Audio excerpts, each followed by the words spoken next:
itu izinkan saya membacakan CV mengenai narasumber kita pada siang hari ini. Beliau adalah Dr. Fahri Pamit SHMH yang lahir di Waimangit, Kabupaten Buru, Maluku, 29 Agustus tahun 1977. Dan saat ini beliau menjabat sebagai dosen Fakultas Hukum Universitas Muslim Indonesia dan juga merupakan Wakil Ketua Bidang Kajian Hukum dan Perundang-undangan Perhimpunan Advokat Indonesia, serta Direktur Eksekutif Pusat Studi Konstitusi dan Pemerintahan Fakultas Hukum Universitas Muslim Indonesia periode 2022 hingga 2026. Mari kita sambut dengan meriah Dr. Fahri Pamit SHMH.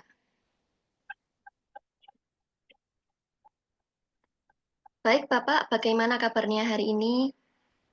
Sebelum kita mulai Baik, sesi diskusi. alhamdulillah kabar sehat. Makasih banyak. Alhamdulillah sehat ya Pak. Sehat. Mungkin langsung kita mulai saja ya Pak pada sesi pertama ini. Boleh. Nah, kami punya pertanyaan yang menarik nih Bapak seputar bagaimana peran HAM dalam mengatasi tindak pidana korupsi di Indonesia. Untuk pertanyaan yang pertama yaitu bagaimana peran hukum administrasi negara dalam pencegahan tindak pidana korupsi di Indonesia? Bisa di Baik, makasih banyak. Ya, pertama-tama saya ucapkan terima kasih partisipasi dari seluruh peserta kegiatan seminar pada hari ini yang diadakan oleh Palu Hukum Indonesia. Saya senang sekali bisa diundang untuk berbagi pengetahuan sekaligus pengalaman yang berkaitan dengan proses penegakan hukum khususnya adalah tindak pidana korupsi yang ada di Indonesia tentunya. Memang itu yang pertama ya. Yang kedua, apalagi namanya mungkin saya ucapkan dulu selamat menjalankan ibadah puasa bagi yang melaksanakannya pada hari ini.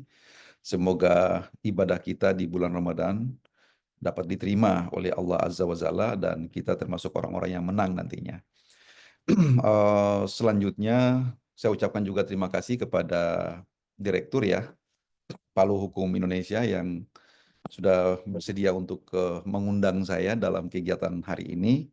Ini kegiatan-kegiatan yang sebenarnya sangat positif dalam konteks untuk selalu dan senantiasa kita mengeksersis diri kita tentang pengetahuan yang berkaitan dengan ilmu hukum, khususnya lebih kepada percabangan ilmu hukum yang berkaitan dengan tindak pidana korupsi yang memang setiap waktu, setiap saat selalu mengalami proses yang memang sangat dinamis, apakah dari aspek teori, apakah dari aspek doktrin, apakah dari aspek politik hukum, termasuk juga soal-soal yang berkaitan dengan bagaimana segi-segi yang ditemukan oleh hakim dalam proses law enforcement dalam konteks penegakan hukum dalam konteks tindak pidana korupsi itu sendiri. Saya berharap sungguh dalam forum ini, ini ada beberapa yang saya kenal ya. Di sini ada Dr. Ibnu Sumarna ya. Udah selesai ya, udah doktor ya Dinda. Ini ada Ibnu di sini ya. Ya, siap Pak Dokter. Ya, sudah selesai Pak kemarin. Udah selesai ya? Sudah berapa lama? Sudah Pak. Dua 2 tahun, 2 tahun 10 bulan kalau tidak salah Ya, Pak. hampir 3 tahun ya. Udah jadi dokter ya, luar biasa. Ini banyak juga. Di sini ada lawyer ya, banyak lawyer juga nih. Saya berharap ini juga harus banyak lawyer di sini supaya kita bisa, apalagi namanya counterpart ya, dalam konteks ini agar kita sharing pengetahuan sekaligus pengalaman apa-apa yang barangkali yang saya pahami, kemudian juga barangkali bisa dilengkapi ataupun mungkin bisa menjadi medium diskusi yang mencerahkan dalam konteks kita pada hari ini. Itu sangat membantu dan memperkaya hasanah diskusi kita pada hari ini dalam kegiatan seminar nasional Palu Hukum Indonesia. Saudara-saudara sekalian yang saya hormati, wabil khusus termasuk moderator yang sudah memberikan kesempatannya ya. Jadi nanti begini, saya berharap sungguh bahwa nanti diskusi ini tidak monoton dalam konteks misalnya saya menyampaikan secara monoton saja, ceramah satu arah, tapi barangkali nanti mungkin lebih kepada bagaimana menjadikan saya sebagai ini saja, sebagai katalisator dalam konteks diskusi kita. Jadi forum ini menjadi forum bersama. Saya mungkin menyampaikan pikiran-pikiran dasarnya dulu sebagai alat untuk kita berdiskus ya. Saya jadikan Anda sebagai sparring partners dalam soal ini dan kita bisa berdiskusi yang lebih konstruktif tentunya. Eh, Saudara-saudara sekalian yang saya hormati, jadi politik hukum tindak pidana korupsi ini kan sebenarnya kalau Bapak Ibu sekalian, saudara-saudara sekalian membaca sejarah perjalanan pelembagaan ataupun bagaimana penormaan apalagi namanya apa yang dimaksud dengan tindak pidana korupsi, ini sudah cukup jauh dari tahun 73 sampai dengan saat ini. Terakhir pada saat sebelum pelembagaan apalagi namanya penormaan Undang-Undang 31 tahun 99 tentang tindak pidana korupsi yang sekarang sudah dirubah dengan Undang-Undang 20 2001 tentang pemberantasan tindak pidana korupsi. Cikal bakalnya itu sudah dimunculkan dalam TAP MPR nomor 11 tahun 98 tentang penyelenggaraan negara yang bebas dari KKN.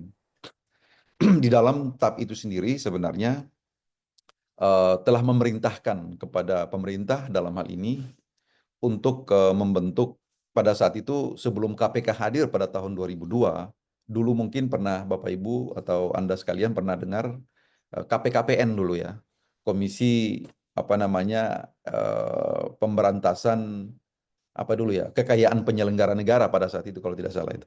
Yang sudah selesai, yang sudah dilikuidir, kemudian dilembagakan dalam bentuk Komisi Pemberantasan Tindak Pidana Korupsi yang kita kenal saat ini. Jadi banyak apa namanya eksperimen sebenarnya berkaitan dengan bagaimana sih kita itu punya strategi pencegahan sekaligus pemberantasan dalam hal penindakan terhadap tindak pidana korupsi yang memang cukup merajalela pada seluruh lini kehidupan sosial kebangsaan kita pada saat itu. Jadi pemerintah dalam hal ini negara mencoba untuk berpikir untuk bagaimana kira-kira kita merumuskan sebuah formula yang memang sangat efektif, sangat efisien, sekaligus betul-betul punya dampak, punya impact sosial yang sangat signifikan terhadap kehidupan berbangsa dan bernegara kita pada saat itu. Sehingga pada saat itu setelah KPKPN dibubarkan, DPR dalam hal itu dan pemerintah pada saat itu di era Pak Ibu Megawati Soekarno Putri selaku presiden pada saat itu mengajukan rancangan undang-undang yang kita kenal Undang-Undang Nomor 30 Tahun 2002 tentang Komisi Pemberantasan Korupsi atau KPK. Nah, memang ada beberapa pendapat dari kalangan ahli hukum, khususnya penstudi hukum yang berkaitan dengan tipikor. Ada yang memang terjadi pro dan kontra. Ada yang berpendapat memang kita membutuhkan sebuah badan yang super body, satu badan yang extraordinary, untuk bagaimana kira-kira diberikan sebuah kewenangan-kewenangan luar biasa dalam rangka untuk menyelesaikan tindak pidana korupsi yang cukup akut di negara Indonesia pada saat itu. Sehingga bagaimana kalau kita mengkonsepkan sebuah lembaga pemberantasan tindak pidana korupsi yang memang sangat luar biasa. Akhirnya pada saat itu politik hukumnya demikian. Ada yang berpendapat bahwa KPK itu dirumuskan dalam suasana kemarahan nasional pada saat itu, kemarahan bangsa dan negara. Jadi karena orang merumuskan undang-undang itu dalam situasi marah, sehingga memang diberikan kewenangan-kewenangan yang luar biasa. Ya, kemarahannya itu dalam tanda petik atau dalam makna yang terbatas adalah kemarahan terhadap perilaku tindak pidana korupsi, kemarahan terhadap perilaku deviatif yang terjadi oleh penyelenggara negara pada saat itu. Sehingga memang membutuhkan satu penanganan yang luar biasa. Lalu dilakukanlah studi komparatif pada saat itu, dilakukan pengkajian-pengkajian, bagaimana kira-kira menghasilkan atau menghadirkan konsep-konsep pemberantasan tipikor tindak pidana korupsi yang efektif. Dilakukan penstudi di berbagai negara pada saat itu, di Korea Selatan, di mana-mana gitu ya, banyak negara yang dipakai pada saat itu, sehingga menghasilkan kira-kira model dan pola pelembagaan seperti KPK saat ini. Pertama, adanya sebuah lembaga yang luar biasa diberikan kewenangannya. Kewenangannya itu harus efektif, dia harus punya apalah banyak namanya daya dorong yang luar biasa kepada lembaga-lembaga penegak hukum yang lain.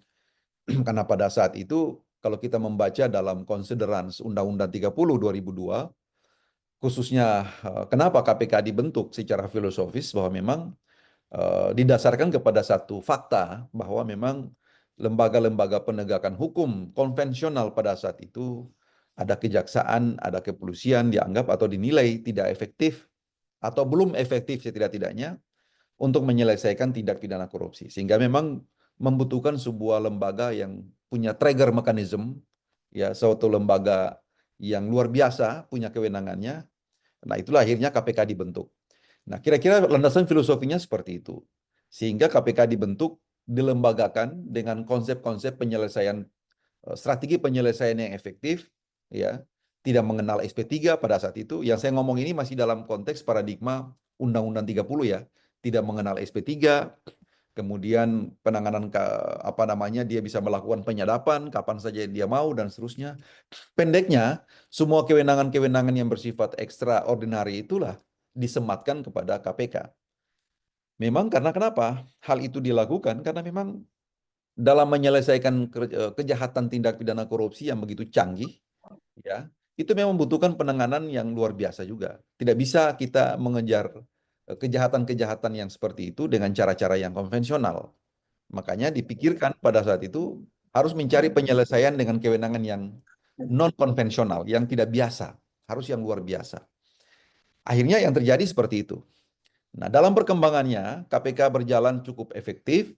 Dalam perkembangannya terjadi berbagai macam selang pendapat. Itulah dinamika dalam bernegara, ada pro, ada kontra dan seterusnya. Sehingga KPK pada saat itu mendapatkan titik kulminasinya pada tahun 2019 yang kita kenal adanya perubahan terhadap Undang-Undang Nomor 30 tahun 2002 tentang Komisi Pemberantasan Korupsi. Lalu mereka hadirkan Undang-Undang 19 tahun 2019 dengan terdapat perubahan-perubahan di sana sini. Misalnya sebelumnya KPK tidak mengenal adanya instrumen SP3. Jadi satu ketika perkara yang sudah ada di KPK itu harus sampai di pengadilan. Karena mereka tidak mengenal berhenti. Nah, tapi dengan sekarang ini, dengan Undang-Undang 19, itu sudah mengenal mekanisme SP3 dan seterusnya. Nah, itu semua sebenarnya tidak lain adalah bagaimana model konteks pembentukan KPK itu dengan berbagai paradigmanya. Paradigmanya ini apakah kita mau dijadikan sebagai sebuah lembaga yang memang lepas dari kontrol kekuasaan yang lain ataukah seperti apa? Pada saat itu terjadi perdebatan yang cukup paradigmatik. Ada yang berpendapat bahwa KPK ini sebenarnya dia lembaga negara independen yang melaksanakan fungsi negara di bidang penegakan hukum yang berdasarkan kepada landasan konstitusional pasal 24. Apa itu pasal 24 Undang-Undang Dasar 45? Pasal 24 itu artinya fungsi atau badan-badan lain yang berkaitan dengan fungsi kekuasaan yudisial itu diatur dengan undang-undang.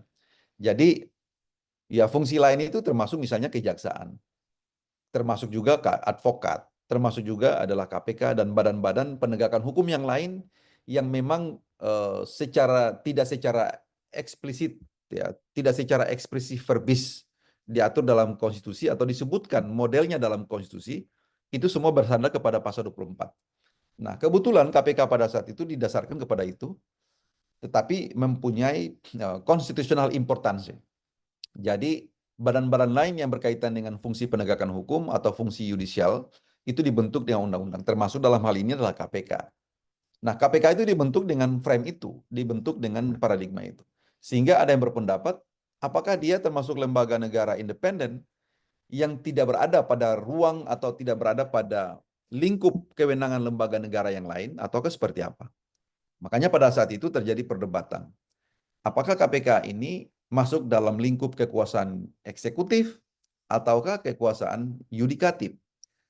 Nah, pada saat itu banyak yang diundang untuk menyampaikan pendapat dan pikiran. Banyak pakar-pakar hukum tata negara dihasilkan, didatangkan.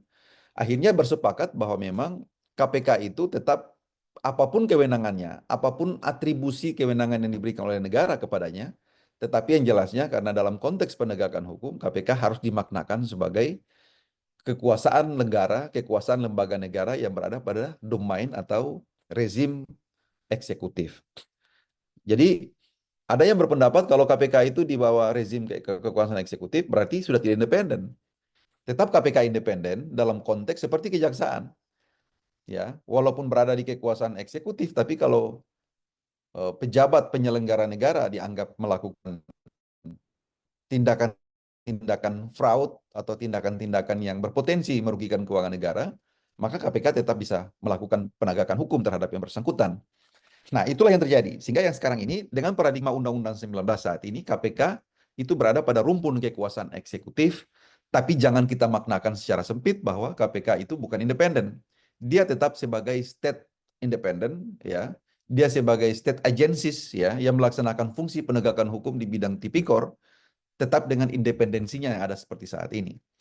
Nah, itu perjalanan tentang bagaimana KPK dibentuk, pelembagaan KPK-nya dengan sekarut masalahnya, terjadi perdebatan di sana-sini, dan akhirnya sampai dengan modelnya yang seperti kita saksikan saat ini. KPK juga tetap berdaya dengan fungsi-fungsinya, tetap berdaya dengan atribusi kewenangan yang dimilikinya, dia tetap menjadi lembaga negara mandiri, dia juga tetap melaksanakan fungsi penegakan hukum sebagaimana mestinya. Nah, sekarang apa kaitannya, sesuai dengan judul kita pada hari ini, apa kaitannya hukum administrasi negara atau peran hukum administrasi negara dengan tindak pidana korupsi itu sendiri? Sebenarnya kalau kita membaca secara hati-hati, ya, kita membaca secara cermat dan hati-hati dalam ekosistem penegakan hukum tindak pidana korupsi di negara ini, sebenarnya begini kira-kira. Saya ingin katakan begini. Eh, Lapisan-lapisan penyelesaian tindak pidana korupsi di Indonesia ini sebenarnya sangat cukup banyak, ya. Saya ambil contoh, peran hukum administrasi negara itu di mana? Contoh misalnya dalam Undang-Undang 30 2014 tentang administrasi pemerintahan. Dalam hukum administrasi pemerintahan itu, seluruh penyelenggara negara atau pejabat negara atau state apparatus itu telah diperlengkapi dengan kewenangan-kewenangan, dengan kaidah-kaidah dalam rangka untuk bagaimana mengambil keputusan dan kebijakan yang pada hakikatnya bisa menghindar atau bisa terhindarkan dari perbuatan-perbuatan deviatif atau perbuatan-perbuatan deviasi daripada kewenangan yang diberikan itu. Karena dalam hukum administrasi negara atau dalam hukum administrasi pemerintahan negara, itu sudah memberikan patokan dan dasar yang jelas. Misalnya begini, setiap pejabat negara dilarang mengambil keputusan atau kebijakan yang melampaui kewenangan. Setiap pejabat negara atau penyelenggara negara dilarang untuk mencampur adukan kewenangan. Kemudian setiap penyelenggara negara atau pejabat negara dilarang untuk bertindak sewenang-wenang. Ini merupakan sebenarnya instrumen dasar daripada perbuatan-perbuatan korupsi itu terjadi atau tidak itu sebenarnya dari sana. Dari bagaimana praktek kita berhukum, bagaimana praktek kita dalam penyelenggara negara yang sesungguhnya telah diatur dalam kaidah-kaidah hukum administrasi pemerintahan atau administrasi negara. Kalau dari sana itu andaikan efektif, peran-peran ini efektif, sebenarnya maka korupsi itu bisa bisa kita katakan sangat minimalis gitu ya, sangat mungkin terkendali kalau andaikan seluruh penyelenggara negara berpedoman kepada kaidah-kaidah hukum administrasi negara. Misalnya dalam pasal 6 Undang-Undang 30 2014 tentang administrasi pemerintahan, ada AUPB atau Asas-Asas Umum Pemerintahan yang Baik. Apa itu Asas Umum Pemerintahan yang Baik? Bahwa setiap penyelenggara negara, setiap aparat negara, ya, state apparatus, itu misalnya harus berpedoman kepada kaidah-kaidah AUPB, bertindak profesional, bertindak berdasarkan asas legalitas, bertindak berdasarkan tidak ada konflik kepentingan, bertindak berdasarkan profesionalitas, proporsional, dan seterusnya, dan seterusnya. Ada 11 kaidah. Itu semua merupakan pedoman dasar daripada penyelenggara negara itu dalam memproduksi sebuah kebijakan-kebijakan negara. Apapun kebijakannya, apapun keputusannya.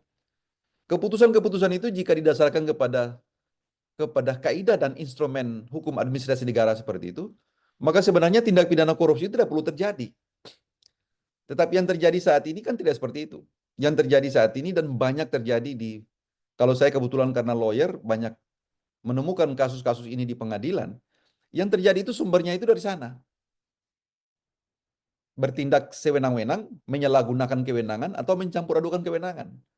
Itu sumber penyakitnya dari situ. Hal yang bukan kewenangannya dia bisa paksakan untuk bisa menjadi kewenangannya. Atau mungkin bisa ada mix, ada blended kewenangan di situ. Itu bisa terjadi dan berpotensi pada akhirnya menjadi tindak pidana korupsi. Nah, semua ini jika kita kembalikan ke sana, kita kerangkakan dalam kerangka berhukum kita, kerangka bernegara kita, maka sebenarnya seluruh soal-soal yang berkaitan dengan perilaku fraud yang ada di bidang itu bisa bisa kita antisipasi sejauh mungkin. Yang kedua, peranan hukum administrasi negara dalam tindak pidana korupsi. Misalnya dalam undang-undang tentang BPK, ya, kemudian juga ada Undang-Undang 30 2014 tentang administrasi pemerintahan, dikatakan bahwa jika penyalahgunaan kewenangan atau tindakan sewenang-wenang atau perbuatan mencampur adukan kewenangan itu Yang kemarin Mbak ikut yang bisnis. jika terjadi apa? jika terjadi kerugian keuangan negara, maka yang bersangkutan harus menggantinya. Ya, bersangkutan harus menggantinya. Karena misalnya karena ada atas perbuatan kelalaiannya sendiri gitu. Atau mungkin dalam bidang ilmu dalam sektor undang-undang keuangan negara misalnya atau BPK dan seterusnya. Ada mekanisme penggantian, ada mekanisme pengembalian dan seterusnya. 60 hari subjek atau adresat yang melakukan dugaan melakukan tindak pidana atau dugaan penyalahgunaan keuangan negara misalkan sudah harus mengembalikan. Dalam waktu 60 hari sudah harus clear misalnya. Nah, dalam soal-soal seperti itu sebenarnya kalau didaya gunakan secara lebih efektif, maka sebenarnya tidak perlu terjadi tindak pidana korupsi karena pemulihan ya keuangan negara atau kerugian keuangan negara itu direcovery dengan mekanisme itu. Jadi kalau semua ini kita kembalikan secara benar, ya, kita konsisten dengan soal-soal seperti itu, maka sebenarnya tidak perlu lagi capek-capek aparat penegak hukum itu melakukan penegakan hukum di sektor tindak pidana korupsi. Kita kembali ke dalam soal itu karena memang azasnya demikian bahwa tindak pidana itu memang sebagai ultimum remedium. Kita memaksimalkan mendayagunakan seluruh instrumen hukum administrasi negara sebagai premium remedium. Jadi kalau ada penyelesaian, ada apalagi namanya dugaan kerugian keuangan negara dan seterusnya, maka itu betul-betul dimaksimalkan supaya tidak terjadi kerugian keuangan negara. Yang bisa bekerja di ranah itu memang adalah instrumen atau kaidah hukum administrasi negara. Baik dengan mekanisme pemulihan, baik dengan mekanisme pengembalian, atau mungkin dengan merecovery dengan cara-cara yang tertentu yang diatur dengan peraturan perundang-undangan. Dengan demikian, instrumen hukum pidana sebagai alat gebuk, atau yang kita kenal dalam doktrin hukum pidana bahwa ini merupakan kalau hukum pidana itu kan lex talionis ya. Jadi kalau dia itu sebagai lex talionis, dia sebagai hukum pembalasan, kita kerangkakan sebagai ultimum remedium. Ya, jadi jangan berpotensi bahwa itu ada penyalahgunaan keuangan negara, lalu pada akhirnya seluruh instrumen penegakan hukum sudah bekerja untuk itu. Kadang-kadang ini yang harus kita luruskan sebenarnya, bahwa pada akhirnya capek gitu ya. Akhirnya kita dalam berbangsa dan bernegara ini kita menjadi capek, karena pada akhirnya urusan-urusan yang harus mestinya diselesaikan secara administratif melalui instrumen BPK atau BPKP atau misalnya APIP ya, instrumen APIP, inspektorat dan seterusnya, tapi pada akhirnya sudah diambil alih oleh penegakan hukum atau aparat penegak hukum dalam konteks untuk bagaimana mencari tersangka dan seterusnya. Nah, ini yang barangkali mungkin ke depan, mumpung hari ini kita juga sedang diperhadapkan dengan kesiapan untuk membahas KUHAP, ya, rancangan KUHAP yang saat ini sudah ada di meja DPR. Saya kira memang dalam konteks integrated criminal justice system kita harus mendudukan semua itu. Kita harus mengkerangkakan bahwa bagaimana mekanisme kerja daripada aparat penegakan hukum dalam konteks tipikor itu bisa beririsan dengan instrumen penegakan secara administratif itu bagaimana. Karena memang ini masih sangat abu-abu. Kadang-kadang juga itu masih domain BPK, itu KPK udah bisa masuk, atau misalnya aparat penegak hukum, kejaksaan, kepolisian sudah bisa masuk. Nah, ini jadi memang harus ada batasan yang jelas, bahwa kalau ini masih dalam ranah bagaimana kita mengkerangkakan secara administratif, penyelesaiannya bagaimana, modelnya seperti apa, apakah selesai dulu secara administratif, baru misalnya harus ada instrumen penegakan hukum, ataukah seperti apa.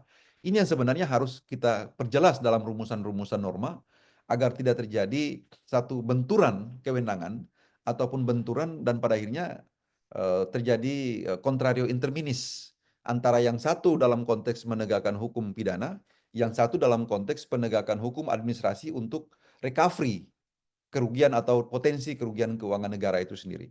Ini yang harus sebenarnya perlu mendiskusikan secara terus-menerus agar ekosistem penegakan hukum dalam konteks tipikor itu betul-betul lebih kondusif. Kita inginkan ada dua paradigma sebenarnya yang harus kita hadirkan. Yang pertama adalah, yang paling utama sebenarnya adalah paradigma pemulihan kerugian keuangan dulu. Kalau saya berpendapat kerugian keuangan negara itu yang harus kita pulihkan menjadi urusan pertama.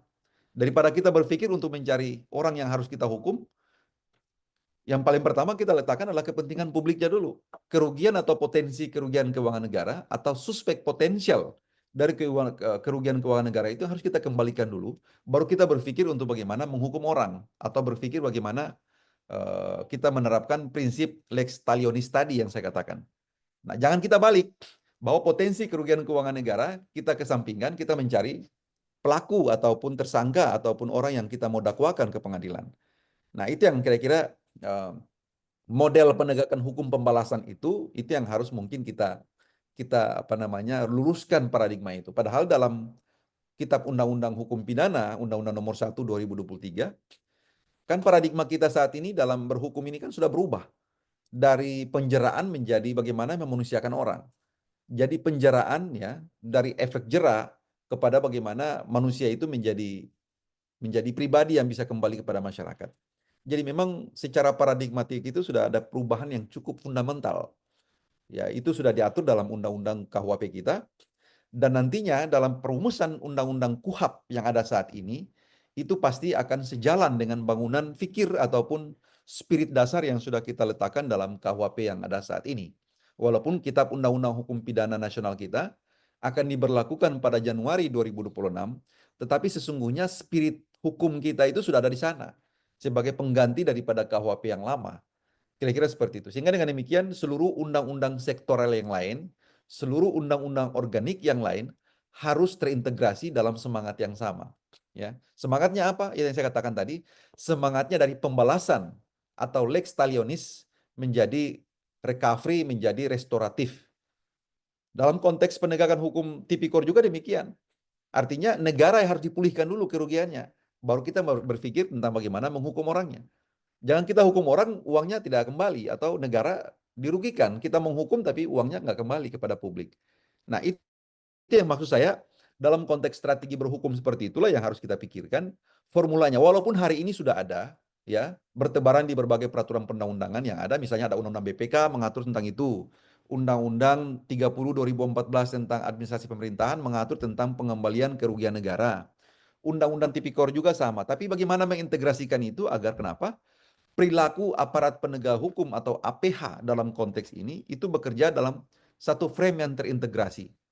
Jangan misalnya bahwa itu masih sudah harus, katakanlah inspektorat masih berupaya untuk mengembalikan dugaan kerugian keuangan negara, tapi aparat penegak hukum sudah masuk untuk melakukan penindakan. Akhirnya yang terjadi apa? Ya, cuma mendapatkan tersangkanya, pengembalian kerugian keuangan negara tidak menjadi optimal atau tidak menjadi maksimal. Nah, kira-kira kayak gitu bayangannya. Dan saya kira memang harus kita mendiskusikan secara terus-menerus dalam konteks ini agar nuansa penegakan hukum tipikor kita itu berbasis kepada bagaimana pemulihan atau aset recovery, ya. Aset recovery itu juga menjadi pedoman yang harus kita kedepankan agar kita tidak rugi berkali-kali, ya. Negara tetap untung, negara tetap tidak rugi. Di sisi yang lain ada penegakan hukum kepada orang-orang atau perilaku fraud daripada penyelenggara negara itu sendiri. Saya kira mungkin ini pemantik awal dari saya. Ibu moderator mungkin bisa kembangkan dengan beberapa pertanyaan yang lain, saya persilakan. Atau kalau bisa juga sudah waktunya untuk kita berdiskusi dengan teman-teman yang lain, peserta yang ada di sini, mungkin bisa kita bertukar pikiran sekaligus menyamakan formula-formula dalam argumentasi kita seperti apa baiknya. Mungkin dari saya demikian untuk sementara, saya batasi, saya kembalikan kepada Ibu Naswa Aurelia. Makasih. Baik, Bapak, karena waktu sudah menunjukkan sesi pemaparan sudah selesai, itu langsung sesi tanya jawab saja. Untuk yang ingin bertanya, silakan raise hand terlebih dahulu, kemudian menyampaikan pendapatnya, menyampaikan pertanyaannya. Ada Bapak Sofian Haris, silakan Bapak untuk menyampaikan pertanyaannya. Baik, terima kasih atas kesempatannya. Bismillahirrahmanirrahim. Assalamualaikum warahmatullahi wabarakatuh. Sebelumnya perkenalkan nama saya Sofian Haris.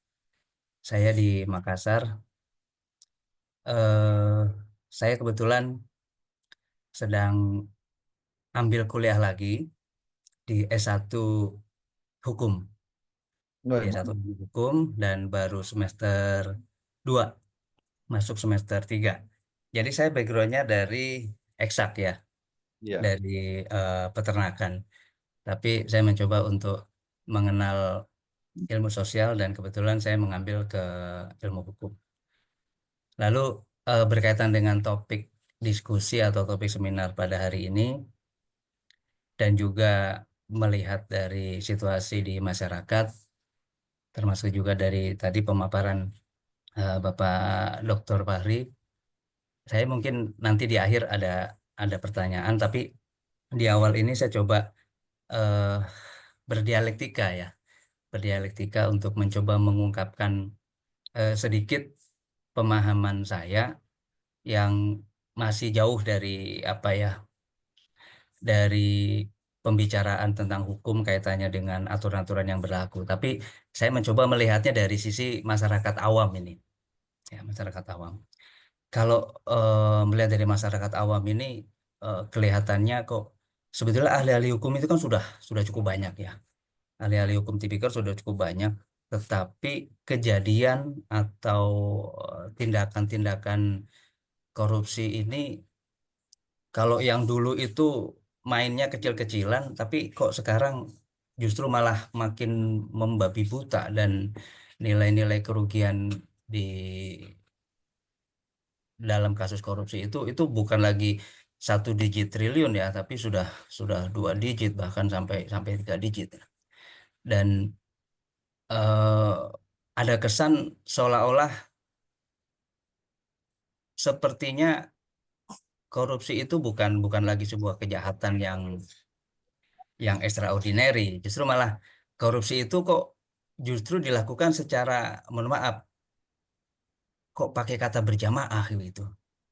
Jadi sebelum masuk ke arah tentang aspek hukum, apakah dari sisi sosiologi ini sebetulnya ada masalah dengan kultur bangsa Indonesia? Apakah ada masalah dengan kultur kita yang ya itu akhirnya memunculkan tindakan-tindakan yang sepertinya nggak ada juga rasa rasa malu gitu ya.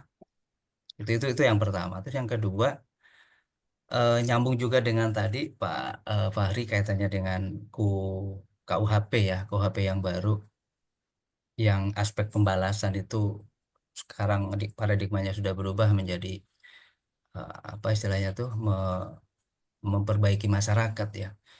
Itu dengan kondisi mentalitas tanda petik penjahat korupsi di Indonesia yang masih seperti ini, apakah bukan justru akan lebih banyak nanti, bahkan lebih sadis lagi nanti tindakan-tindakan korupsi yang akan terjadi 2 tahun ke depan, 5 tahun ke depan, atau mungkin bahkan seterusnya, atau malah bahwa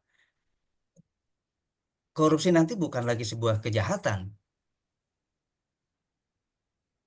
Korupsi nanti malah malah diberi kesempatan untuk silakan korupsi atas batasan maksimalnya itu sekian saja. Saya jadi seperti apa ya? Seperti ada rasa ketakutan begitu, Pak. Seperti ada rasa ketakutan korupsi ini nggak akan pernah hilang di di negeri kita ini. Dan kita lihat juga kan yang melakukan korupsi itu siapa?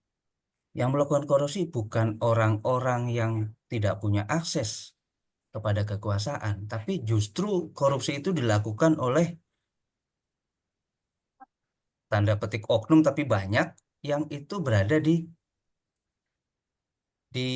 apa ya, di sisi yang punya kuasa, yang punya akses begitu. Jadi saya melihat kok sepertinya madesu ya, masa depan suram untuk pemberantasan atau penghilangan tindak pidana korupsi yang akan terjadi di Indonesia di masa depan. Justru malah boleh jadi kalau korupsi saat ini banyak dilakukan di atas, nanti di level tengah, di level bawah, bahkan di masyarakat sipil pun korupsi kecil-kecilan sudah hal yang akan dimaklumi. Oh, nggak apa-apa lah, saya cuma dikit aja kok. Tuh yang di atas tuh luar biasa gitu. Ini yang apa ya?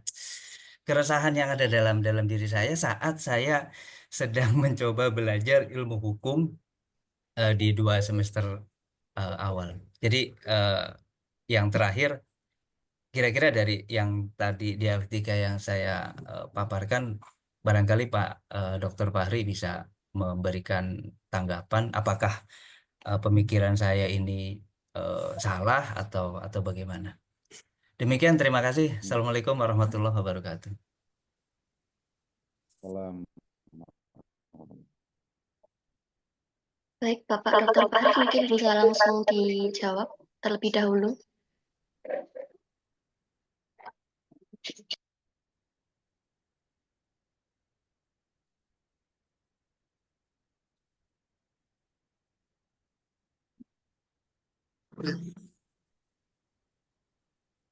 Baik, Bapak mungkin berkenan langsung dijawab terlebih dahulu atau ditampung? Tambah lagi satu, nanya lagi. Oh, tambah lagi satu. Ini ada pertanyaan di kolom komentar Bapak saya sebutkan ya. Bahwasanya apakah pengembalian kerugian negara oleh terdakwa korupsi dapat menghapuskan pidananya? Bagaimana agar UU perampasan aset dapat segera disahkan? Gitu, Baik. Bapak. Oke, saya coba untuk jawab dari Pak Sofyan Haris ya, sama yang pertanyaan lewat kolom chat tadi ya. Makasih, ini pertanyaannya bagus-bagus semua dan luar biasa ya dari Pak Sofyan tadi yang sebelumnya orang eksata gitu. Sekarang sudah mau belajar lagi tentang ilmu hukum, luar biasa semangat belajarnya. Dari saya kira ini patut untuk dicontohi oleh semua. Jadi gini Pak Sofyan ya, kita berdiskusi. Memang kalau kita berbicara tentang terminologi tentang korupsi, ya baik dalam peraturan perundang-undangan, dalam doktrin, ataupun dalam pemahaman kolektif kita, memang sangat complicated ya. Korupsi ini ada yang berpendapat dalam tanda petik,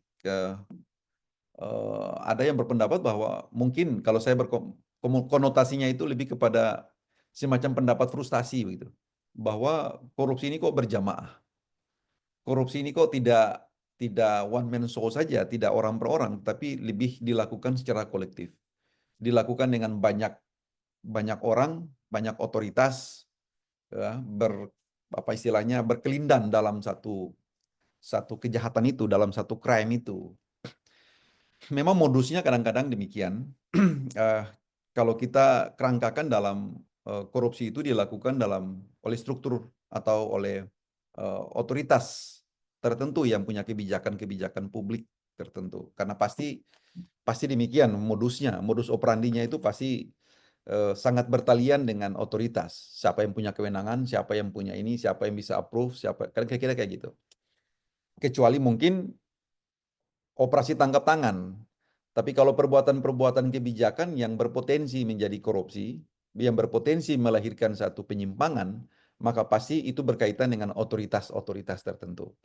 Nah, otoritas-otoritas itulah yang kira-kira kalau dalam perbuatan materialnya biasanya dalam konteks pembuktian untuk kepentingan persidangan di pengadilan, biasanya jaksa ataupun pengacara ataupun hakim akan berkonsentrasi kepada perbuatan material daripada pelaku tindak pidana korupsi itu sendiri. Jadi itu yang akan dicari biasanya, siapa yang kira-kira bisa apalagi namanya bisa didapat gitu ya, kira-kira seperti itu.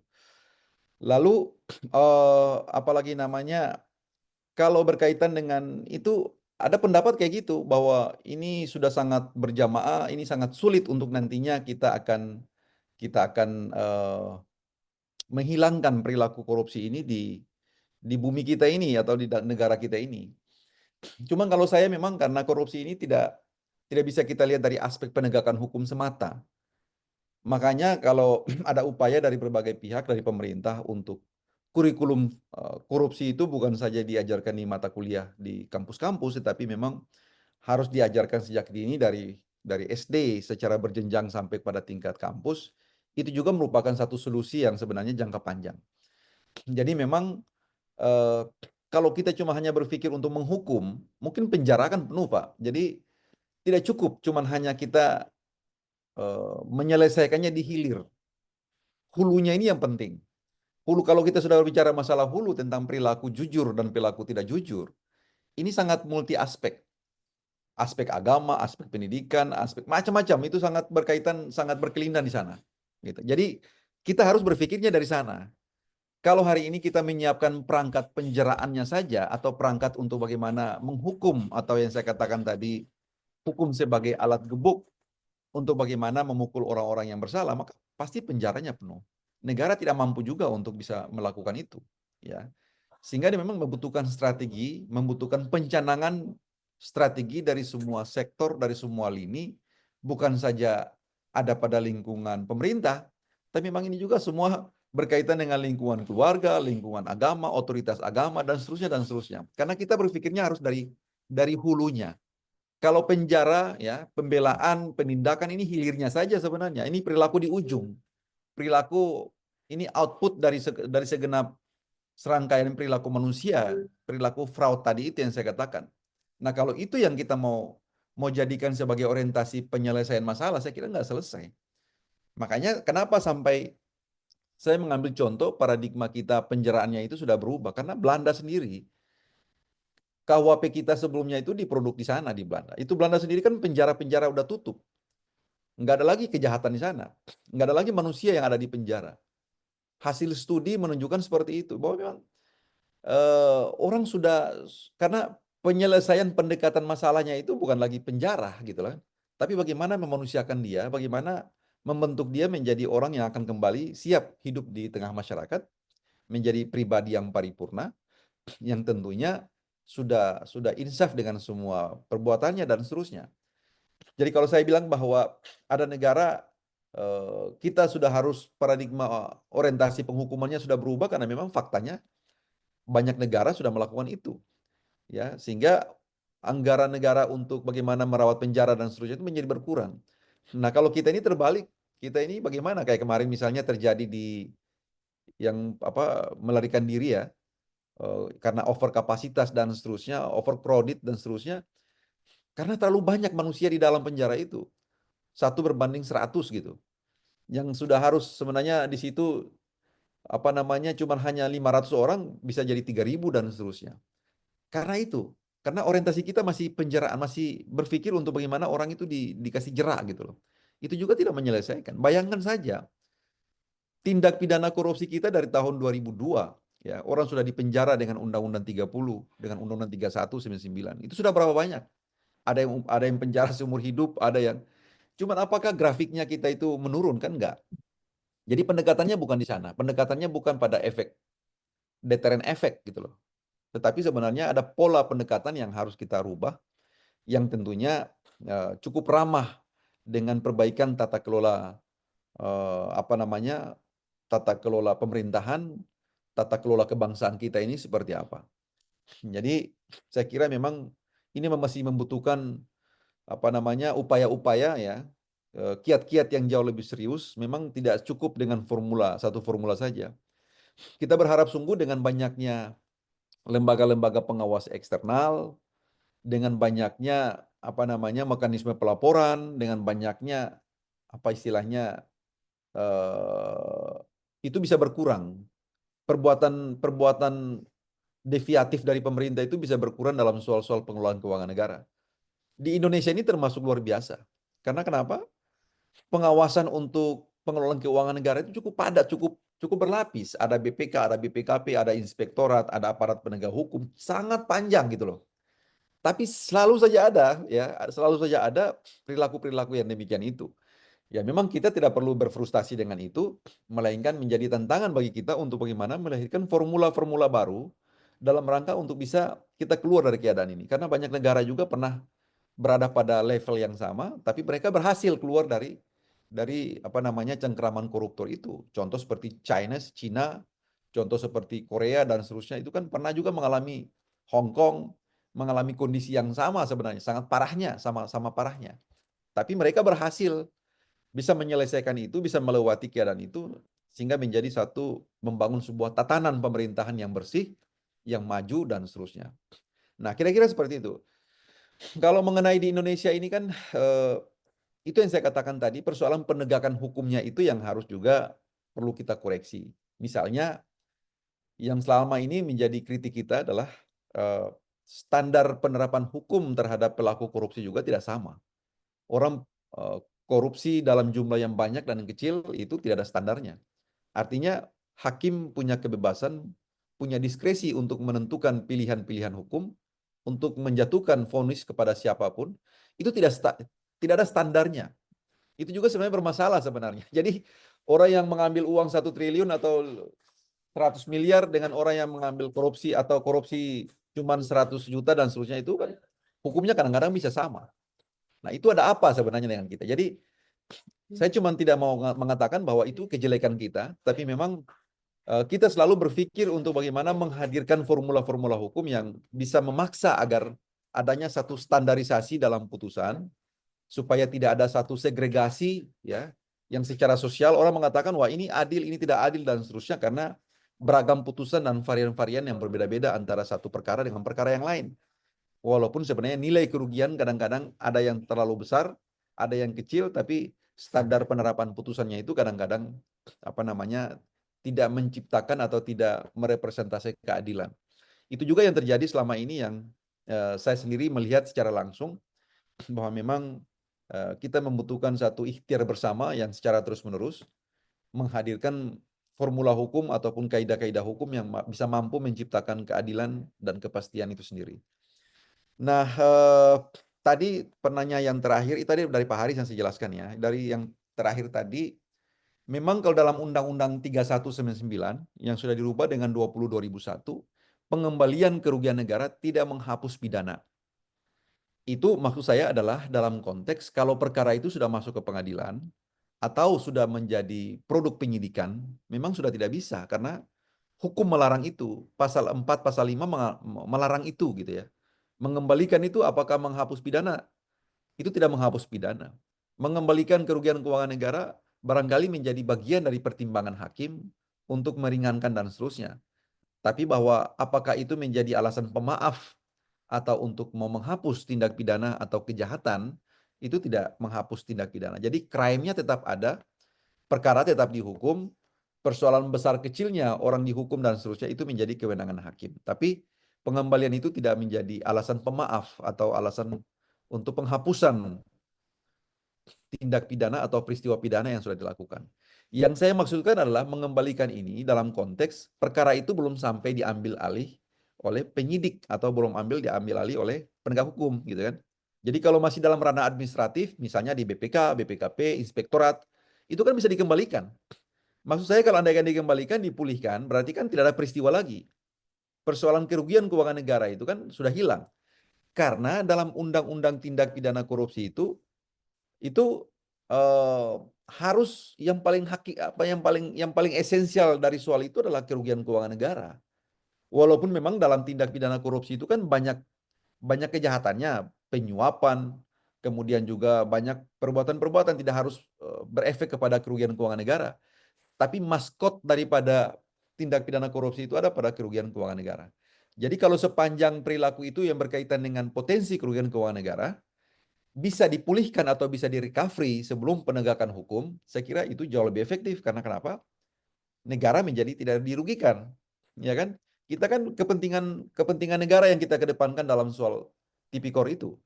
Jadi kalau berpotensi atau suspek potensial terjadi kerugian negara, bisa diselesaikan, saya kira menjadi efektif untuk tidak perlu harus ada penegakan hukum terkait dengan soal itu. Karena dalam undang-undang juga mengatur itu. Undang-undang administrasi pemerintahan juga mengisyaratkan seperti itu. Jika kebijakan penyelenggara negara itu berpotensi menjadi kerugian keuangan negara, maka yang bersangkutan dibebankan untuk memulihkan atau mengembalikan kerugian kerugian keuangan negara itu. Itu undang-undang mengisyaratkan seperti itu. Saya kira demikian, Ibu Naswa. Mungkin ada yang lain, saya persilakan. Baik, terima kasih Bapak. Apakah ada yang ditanyakan lagi untuk para peserta? Oh, baik. Ada 2 penanya Bapak. Mau Ya, semuanya silakan, atau satu saja? semua aja nggak apa-apa. Oh, semua. Baik, baik. Baik, Pak Abdi, silahkan untuk pertanyaannya. Oke, baik. Assalamualaikum warahmatullahi wabarakatuh. Ya, Salam. saya hormati Bapak pemateri Dr. Fahri Bahmid, SHMA, dan peserta yang saya banggakan semuanya. Jadi, mungkin saya bertanya terkait fenomena sekarang ya, Bapak Dokter, yang di Ya. mana banyaknya mafia-mafia tanah, ya. Bagaimana mafia tanah itu memanfaatkan celah administrasi negara, tentu dalam pembuat penerbitan sertifikat. Ya, pertanyaan saya sedikit saja, ada 3. Ya, yang pertama itu bagaimana pendapat Bapak Dr. Fahri Bahmid ya terkait adanya dugaan tindakan korupsi dalam peradilan tata usaha negara dalam kasus pembatalan sertifikat hak milik. Yang kedua, menurut pendapat Bapak Dokter ya, kira-kira faktor-faktor apa sajakah yang dapat menyebabkan terjadinya tindakan korupsi seperti suap ya, gratifikasi dalam peradilan tun dalam kasus pembatalan sertifikat hak milik. Yang ketiga, menurut Bapak upaya apa yang paling ideal untuk memberantas korupsi dalam peradilan tata usaha negara, khusus ya dalam kasus pembatalan sertifikat hak milik ya, sebagaimana kita ketahui tentu ini sangat penting ya, karena maraknya kasus sertifikat ganda dalam sengketa pertanahan. Nah, pencegahan ini sangat dibutuhkan. Bagaimana peradilan tata usaha negara dapat membuat putusan yang berintegritas demi kepastian hukum para pencari keadilan. Cukup itu saja. Sekian. Wassalamualaikum warahmatullahi wabarakatuh. Salam. Bapak berkenan langsung dijawab atau ke pertanyaan Boleh. selanjutnya dulu? Saya langsung jawab dulu. Oh, Ya, baik, Pak. terima kasih Pak Abdi ya. Pertanyaannya cukup bagus. Ini masih punya relevansi dengan yang disampaikan Pak Sofyan Haris tadi sebelumnya. Jadi gini, dalam undang-undang itu kan sebenarnya jelas ya, kalau kita mau kembali kepada rules yang ada, hakim itu tidak boleh bertemu dengan para pihak, baik dalam kode etik, baik dalam undang-undang kekuasaan kehakiman, dan seterusnya. Itu hakim itu tidak boleh sama sekali, dilarang, diharamkan sebenarnya, untuk bertemu dengan para pihak yang berperkara. Karena jika kalau terjadi pertemuan dengan para pihak yang berperkara, yang disampaikan Pak Abdi tadi itu potensial terjadi. Karena orang-orang yang berperkara inilah orang-orang yang punya kepentingan. Adanya kepentingan, adanya kehendak gitu kan, yang bersama yang terjadi, bisa saja hal seperti itu bisa terjadi. Makanya yang paling benarnya itu adalah kita kembali kepada apa yang sudah menjadi larangan-larangan hakim. Ya, kalau terjadi di pengadilan tata usaha negara tentang pembatalan sertifikat dan seterusnya, kalau hakim menemukan salah satu pihak, maka bisa dipastikan potensial terjadi penyalahgunaan. Potensial terjadi persoalan. Makanya itu sebenarnya pembentuk undang-undang itu sudah mengantisipasi itu. Bahwa karena hakim ini berhadapan dengan manusia, manusia ini punya selera, punya mau, punya kepentingan, punya kehendak, banyak sekali yang namanya manusia itu makanya dilarang. Tidak boleh gitu. Kaidahnya begini, gitu kan. Di hakim konstitusi juga sama. Di hakim MK itu mana ada kita itu nangani perkara di MK itu bisa ketemu dengan hakim. Nggak boleh. Sampai dengan nanti perkara itu satu ketika sudah diputus, sudah selesai, mungkin boleh saja kalau ketemu di ruang-ruang seminar, ketemu di ruang-ruang publik, di mana itu boleh saja. Tapi sepanjang perkara itu masih bergulir ke pengadilan, para pencari keadilan masih berupaya untuk bagaimana memenangkan perkara itu, hakim tidak boleh menemukan satu pihak pun. Saking diaturnya seperti itu, saking hati-hatinya pembentuk undang-undang itu, jangankan orang yang berperkara, keluarga saja atau perkara itu yang punya irisan dengan keluarga, baik keluarga sedara maupun semenda, maka hakim itu mengundurkan diri. Hakim itu tidak boleh mengadili perkara yang diyakininya atau berdasarkan informasi bahwa perkara itu punya pertalian darah dengan ada salah satu pihak, baik advokat, baik prinsipal, atau siapapun. Maka undang-undang mewajibkan yang bersangkutan untuk mengundurkan diri. Itu undang-undang kekuasaan kehakiman mengatur itu. Tujuannya apa? Yang tadi disampaikan oleh Pak Abdi tadi.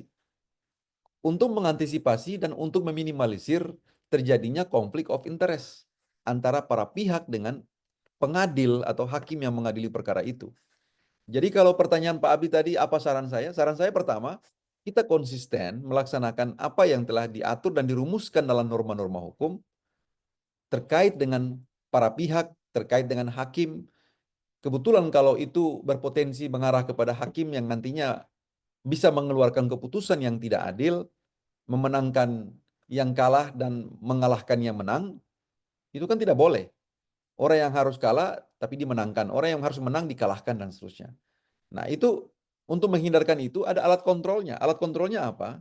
Yang pertama, hakim yang bersangkutan itu tidak boleh punya effort untuk menemui para pihak.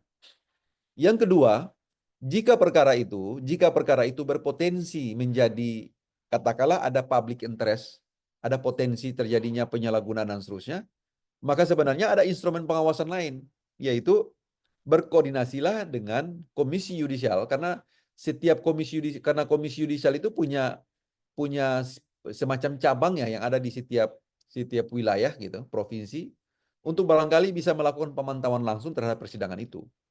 Kalau misalnya dugaan adanya potensi penyalahgunaan, atau misalnya perkara itu karena mendapatkan perhatian publik untuk menghindari jangan sampai terjadi tindakan-tindakan yang tidak kita inginkan, maka membutuhkan pengawasan. Pengawasannya itu bisa melakukan pengawasan itu langsung oleh komisi yudisial, bisa juga perkara itu dipublikasi secara ulang-ulang. Jadi jangan perkara itu disidangkan di ruang-ruang yang remang-remang. Maksud saya, perkara itu dipublish sehingga menjadi perhatian publik.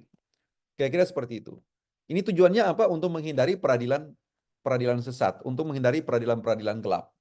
Kan begitu. Kita tidak adanya syahwa sangka terhadap hakim, tidak, mudah-mudahan tidak demikian. Tapi bahwa negara telah menghadirkan instrumen pengawasan kepada hakim itu sendiri. Makanya dibentuklah komisi yudisial. Tujuannya apa? Untuk memastikan perilaku daripada hakim itu tetap bermartabat. Untuk menjaga dan menegakkan martabat hakim, maka negara berdasarkan Undang-Undang Pasal 24B, Undang-Undang Dasar 45 itu menghadirkan adanya komisi yudisial.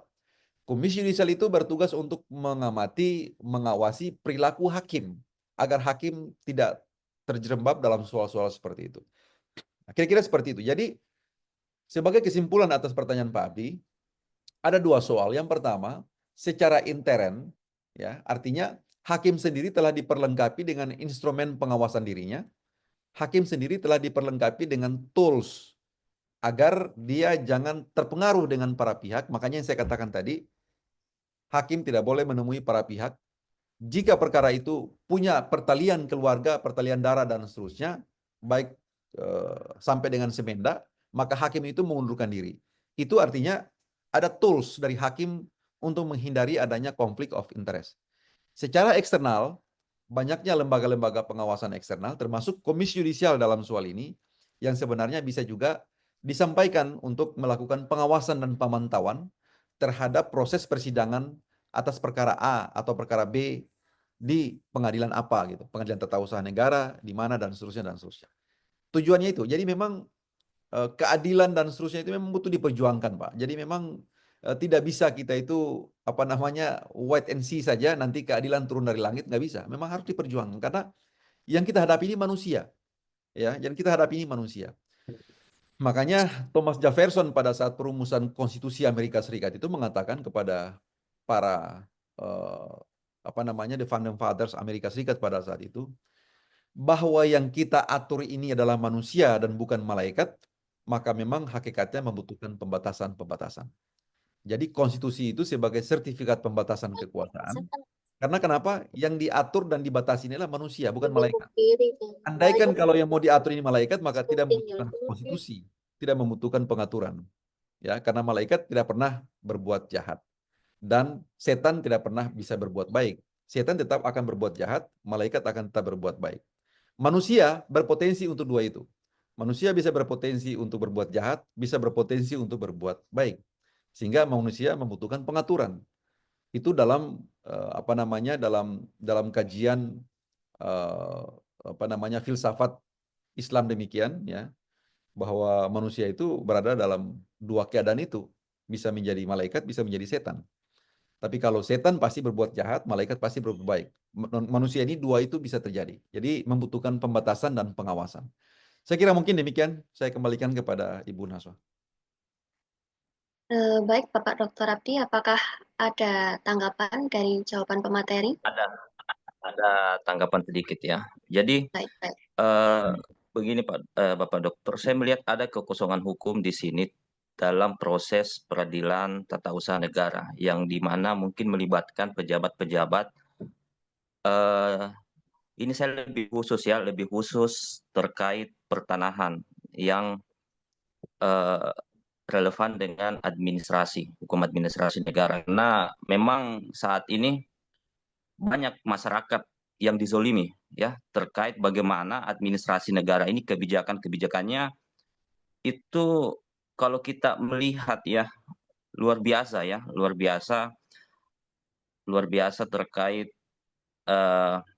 khususnya dalam kasus sengketa pertanahan. Nah, saya melihat mohon koreksi saya kalau salah. Saya melihat di dalam putusan peradilan tata usaha negara terkait pembatalan sertifikat hak milik ya. Itu seperti ketika ada putusan itu yang dibatalkan hanya sertifikat hak miliknya gitu. Tetapi yang membuat sertifikat menjadi ganda itu saya belum melihat ada sanksi. Bahwa siapa yang membuat sehingga ada sertifikat ganda ini? Administrasinya di mana yang salah gitu.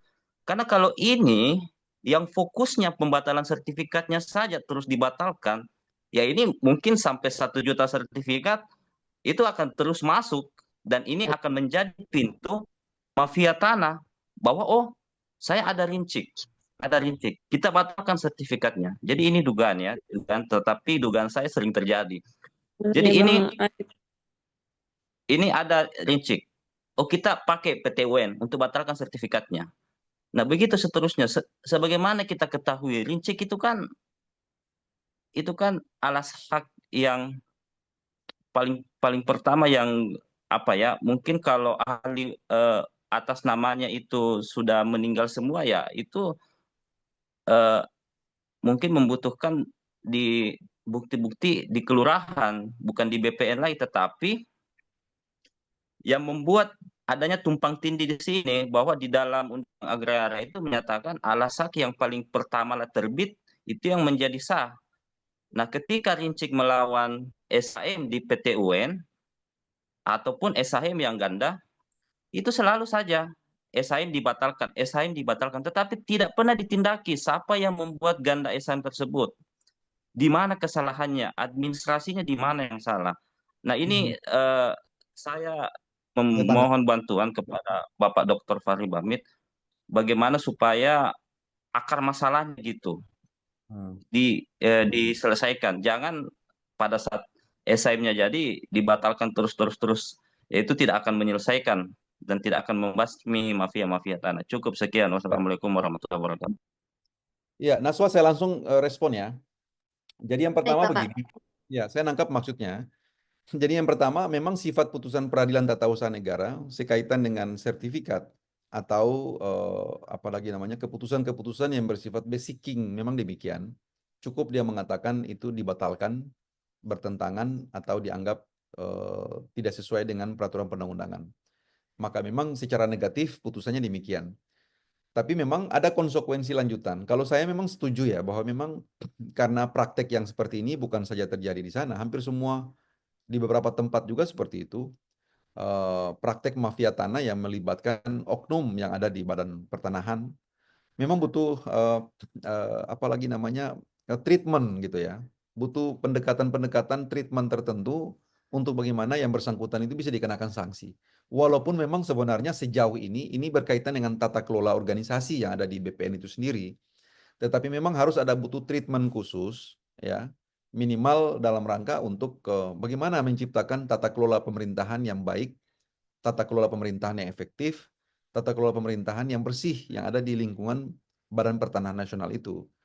Jadi, nah treatmentnya ini yang saya maksud harus ada instrumen pengawasan internal yang ada di BPN. Bagaimana kalau putusan-putusan pengadilan yang bercorak seperti ini, misalnya tadi sertifikat ganda dan seterusnya, konsekuensi dari ketika Pengadilan Tata Usaha Negara membatalkan ya sertifikat BPN yang demikian itu, maka otomatis bisa ditafsirkan bahwa ini berkaitan dengan perilaku oknum yang ada di BPN yang tidak profesional. Katakanlah seperti itu.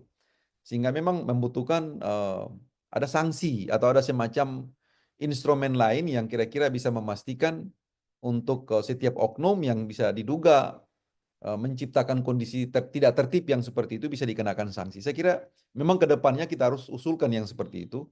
Setidak-tidaknya memang karena memang cukup banyak putusan-putusan Pengadilan Tata Usaha Negara yang berkaitan dengan sertifikat ganda ini yang terjadi. Sehingga kalau kita cuma hanya memaknakan bahwa karena sudah ada keputusan pengadilan, tanpa kita masuk lebih jauh tentang sebab-sebab apa sampai terjadinya sertifikat ganda seperti ini, itu memang tidak akan menyentuh akar masalahnya. Karena pasti dianggap ya cukup, karena pengadilan sudah putuskan ya kita tindak lanjuti aja putusan pengadilan itu. Tanpa kita berupaya secara lebih serius untuk memastikan bahwa memang sertifikat ganda ini dimunculkan atas perilaku-perilaku korup misalnya, atau perilaku-perilaku tidak terpuji yang lain, itu tidak akan menyentuh masalah. Saya sepakat dan setuju ya kalau memang untuk menindaklanjuti putusan pengadilan memang harus juga dikenakan dengan semacam mekanisme sanksi untuk memastikan bahwa tata kelola penerbitan sertifikat di BPN itu sudah profesional dan bersih, terbebas dari praktek-praktek korupsi dan seterusnya. Mungkin demikian. Baik, mungkin kita lanjutkan ke pertanyaan berikutnya, Bapak, yang ada di kolom komentar. Izin membacakan ya, Pak. Bahwasanya kira-kira bagaimana mekanisme pengawasan internal di sebuah PT, sebut saja seperti case yang sedang viral sekarang ini, yaitu PT Pertamina. PT tersebut pengawasannya dapat gagal sehingga terjadi dugaan korupsi impor minyak mentah yang menyebabkan kerugian negara sebesar kurang lebih 193 triliun. Apakah korupsi itu berlanjut dari atas ke bawah? Begitu, Ya, Bapak. baik. Nah, ini kan perkara ini kan memang sedang running sekarang ini ya. Kejaksaan kan sedang bekerja dalam rangka bagaimana memastikan adanya perbuatan material dari semua pihak yang ada di Pertamina itu bisa dijangkau. Apakah ini cuma hanya berada di level direksi saja, ataukah bisa adanya satu ekstensifikasi bahwa adanya pihak lain yang bisa dimintai pertanggungjawaban. Katakanlah dalam tanda petik misalnya termasuk komisaris yang dalam hal ini cuma hanya diamanatkan dalam undang-undang untuk melakukan pengawasan terhadap jalannya kebijakan-kebijakan teknis dan kebijakan-kebijakan eksekutif yang ada di lingkup Pertamina itu sendiri. Jadi kalau saya melihat karena ini konteksnya masih dalam penegakan hukum, semua pihak saat ini sedang dimintai keterangan dan pendapat, saya kira boleh-boleh saja kita memberikan atensi tentang itu, tapi jangan kita mewarnai proses penegakan hukum. Kalau saya memberikan pendapat bahwa ada yang bersalah dan seterusnya nanti berpotensi menjadi polemik ya. Jadi kalau saya sendiri mendorong ya secara pribadi saya mendorong bahwa memang persoalan tata kelola perminyakan yang ada di Pertamina harus clear secara hukum. Jadi biarlah kejaksaan saat ini bekerja secara profesional tanpa adanya tekanan untuk memastikan bahwa memang ada persoalan yang bisa diselesaikan di Pertamina itu. Termasuk dalam hal ini adalah dugaan tindak pidana korupsi yang ada di Pertamina. Ini lagi kembali kepada persoalan tata kelola ya. Jadi sama dengan pertanyaan yang tadi disampaikan Pak Abdi tadi, bahwa ini kembali kepada tata kelola perusahaan yang kredibel. Nah, semestinya Pertamina juga itu termasuk perusahaan yang cukup kredibel. Tapi kalau jika terdapat dugaan praktek-praktek yang seperti ini, maka saya kira memang instrumen yang saat ini sedang dijalankan itu sudah sangat tepat. dalam hal ini adalah kejaksaan mencoba untuk memastikan bahwa ada tidaknya satu perbuatan korupsi atau tidak yang ada di lingkungan Pertamina. Sekaligus juga ini merupakan upaya bersih-bersih agar apa? Ya ke depan badan hukum publik seperti Pertamina ini ya yang diandalkan oleh bangsa dan negara ini betul-betul bisa terkelola secara profesional dan terbebas dari praktek-praktek korupsi, kolusi, dan nepotisme tentunya. Saya kira mungkin saya tidak bisa terlalu banyak berkomentar jauh ya, karena etikanya demikian, perkara ini sedang ditangani oleh aparat penegak hukum. Jangan kita memberikan pendapat ataupun kesimpulan-kesimpulan tertentu tentang apa yang saat ini sedang disidik oleh penyidik tentunya. Saya kira mungkin demikian ya. Mohon maaf, Bapak, ini di kolom komentar masih ada 2 pertanyaan lagi. Boleh saya langsung sebutkan Ya, Dimas saja? saja. Oh, baik, Pak. Jadi pertanyaan yang pertama, bagaimana tanggapan Bapak tentang proses peradilan di negara ini yang di mana masih ada kasus-kasus peradilan yang dimenangkan oleh pihak yang bersalah ataupun putusan pengadilan tidak sesuai dengan perbuatannya? Dan juga pertanyaan yang kedua, yaitu upaya yang paling efektif sebenarnya yang dapat dilakukan untuk memberantas korupsi itu apa? Karena sekarang kita lihat di mana lembaga yang khusus menangani kasus korupsi itu sudah tapi toh justru masih saja banyak terjadi kasus korupsi, bahkan lebih besar lagi. Begitu, Bapak. Ya, makanya pertanyaan ini sebenarnya sudah secara implisit sudah saya ngomong dari tadi ya. Yang pertama begini, upaya untuk bagaimana memastikan agar lembaga peradilan di Indonesia ini bekerja secara baik, secara benar. Saya kira dengan adanya atau dengan banyaknya reformasi di sektor regulasi, ini sebenarnya arahnya ke sana. Termasuk yang tadi dari awal saya katakan, saat ini ada rancangan undang-undang KUHP atau KUHAP yang saat ini sedang berlangsung di DPR dalam rangka untuk memperbaiki tatanan kita dalam berhukum. Jadi kita dalam berhukum ini memang ya di sana sini masih terdapat sedikit persoalan-persoalan ya. Persoalan-persoalan ini apakah aspek kepastian hukum, apakah aspek keadilan, apakah aspek kemanfaatan, itu semua masih dalam rangka untuk bagaimana memperbaiki di sana sini. Sejak KUHAP berlaku dari tahun 81, ya dalam Undang-Undang Nomor 8 tahun 81 tentang KUHAP sampai dengan saat ini sudah cukup panjang perjalanan kita dalam rangka untuk mengevaluasi apakah seluruh lembaga peradilan ini sudah bekerja dengan benar atau tidak. Karena KUHAP itu mengatur tentang apa itu pengadilan, apa itu kepolisian, apa itu penyidik, apa itu advokat, bagaimana tata cara mengadili perkara, bagaimana tata cara memanggil orang, bagaimana tata cara menetapkan orang tersangka, itu semua banyak. Semua hal itu diatur dalam KUHAP itu. Nah, makanya dalam rangka itu, KUHAP saat ini dinilai harus menyesuaikan dengan perkembangan tatanan kenegaraan kita saat ini. Jadi, karena sudah sangat lama, ya dari tahun 81, pembentuk Undang-Undang Nomor 881 itu berpikir tentang bagaimana membangun sebuah mekanisme hukum, bagaimana membangun sebuah tata kerja daripada seluruh aparat penegak hukum itu sudah ketinggalan zaman. Makanya sekarang ini kita membentuk KUHAP yang baru. Supaya apa? Supaya kita bisa menerima dan sekaligus bisa beradaptasi dengan kondisi dan lingkungan berhukum kita di zaman ini. Dari zaman 2025 sampai ke atas, sampai ke bawah ya. Begitu. Misalnya tentang bagaimana hak asasi manusia dihormati, bagaimana ketika tersangka dihadapkan di depan kepolisian, bagaimana dia punya hak untuk dihadapkan meminta pengacara mendampingi dia. Karena KUHAP itu mengatur dua hal, Bapak Ibu sekalian. Yang pertama adalah melindungi hak asasi manusia, yang kedua adalah memperkuat kerja-kerja daripada lembaga penegak hukum. Apa itu lembaga penegak hukum? Ada kepolisian, ada hakim, ada kejaksaan, ada advokat. Ya. Jadi dua hal itu bisa dipahami ya. Dua hal itu yang secara elementer diatur dalam KUHAP. Yang pertama, melindungi hak asasi manusia, hak sebagai tersangka, hak untuk dipanggil, dimintai keterangan, hak sebagai terdakwa, hak sebagai terpidana, ya kan? Bagaimana tata cara memperlakukan dia secara beradab, bagaimana memperlakukan dia sebagai manusia, sebagai subjek hukum, itu diatur semua di situ. Yang kedua, bagaimana lembaga-lembaga ini bekerja, termasuk ada kaitannya dengan pertanyaan tadi. Pertanyaan yang tadi ditanyakan tentang bagaimana peradilan bekerja. Nah, bagaimana peradilan itu bekerja secara profesional? Bagaimana peradilan itu bekerja dalam rangka untuk mencari kebenaran material. Bagaimana pengadilan menghadirkan 3 aspek penting dari hukum, yaitu manfaat, adil, pasti. Hukum itu berorientasi pada 3 hal itu aja. Dia bermanfaat, dia berkepastian, dia berkeadilan. Ya, itu doktrin hukumnya seperti itu.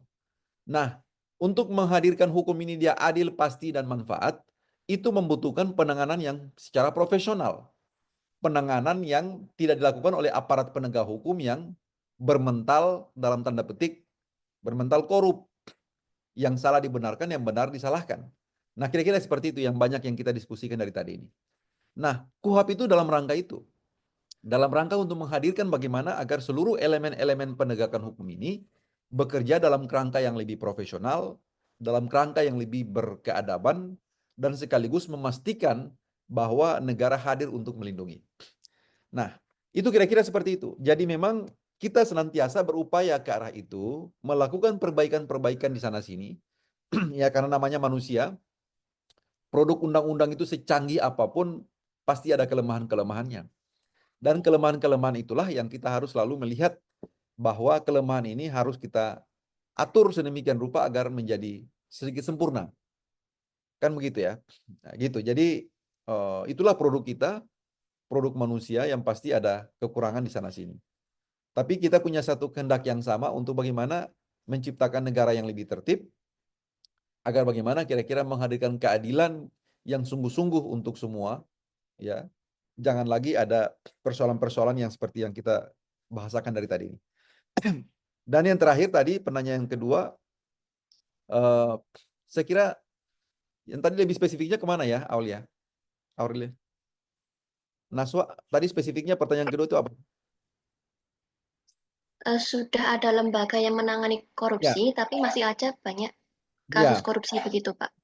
Nah, ini kan ada punya kaitan dengan yang disampaikan Pak Sofian Haris tadi di awal-awal ya, bahwa memang korupsi itu tidak bisa cuma hanya kita tumpukan berapa banyak dan berapa efektif aparat gebuk atau aparat penegak hukum. Nggak bisa kita memahami korupsi itu cuma hanya karena misalnya kewenangan aparat penegak hukum itu kuat, atau aparat penegak hukum itu bisa andal dalam memberikan penegakan hukum. Itu tidak cukup. Harus itu yang saya katakan, karena ini berkaitan dengan perilaku manusia, perilaku jujur, perilaku menyimpang atau tidak, itu sangat multidimensional. Tidak bisa kita itu melihat dari aspek ketika ada efek atau ada peristiwa lalu kita menjerahkan dia. Tapi bagaimana yang paling penting ada self defense ya. Bagaimana kira-kira itu sebelum dia melakukan satu perbuatan terlarang seperti itu, perbuatan-perbuatan yang dilarang itu, dia tahu bahwa itu salah dan dia tahu bahwa itu tidak benar. Sehingga dia ada pencegahan lebih awal yang dia bisa lakukan. Nah, itu yang penting. Jadi kalau hari ini ada KPK, ada kejaksaan, ada kepolisian. Lembaga-lembaga ini kan bertugas untuk melakukan penegakan hukum di bidang korupsi kan. Tapi selalu saja muncul di sana-sini. Karena itu yang saya katakan tadi, bahwa kalau kita mau melihat perspektif penegakan hukum korupsi ini di hilirnya, itu tidak cukup. Karena hulunya itu yang paling penting. Nah, hulunya itu yang saya katakan tadi dari aspek pendidikan, kesadaran, segala macam.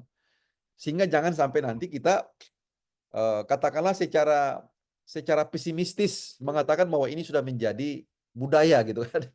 Walaupun saya sendiri tidak sejalan dengan pendapat itu bahwa korupsi adalah budaya, karena budaya itu kan pasti punya nilai-nilai kearifan, punya nilai-nilai luhur, punya nilai-nilai kebenaran.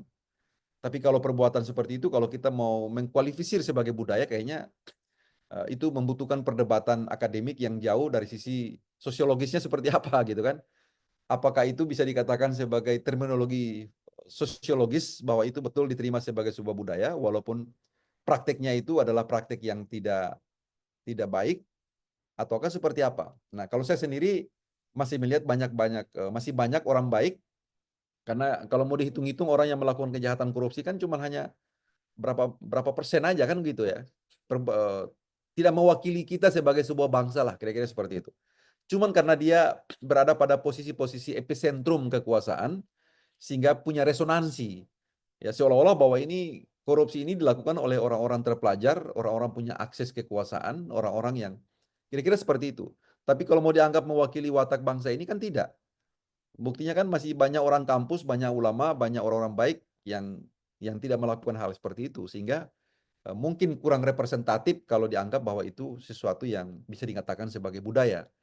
Tetapi bahwa fenomena perbuatan itu ada, fenomena kejahatan itu masih muncul, masih existing sampai dengan saat ini. Memang tugas kita lah untuk bagaimana memikirkan secara terus-menerus formula yang efektif untuk bisa mengantisipasi itu. Perbuatan manusia ini kan bagaimana ya? Mungkin itu yang saya bilang tadi, ada apa namanya, bahwa perbedaan manusia dengan setan dan malaikat itu seperti itu. Bahwa kita memang potensi kejahatannya itu ada. Manusia ini kan tidak bisa baik. Al-Quran sudah mengatakan seperti itu. Bahwa memang manusia itu punya potensi jahat itu sudah ada. Ya kan? Ada potensi iblis dan malaikat itu ada.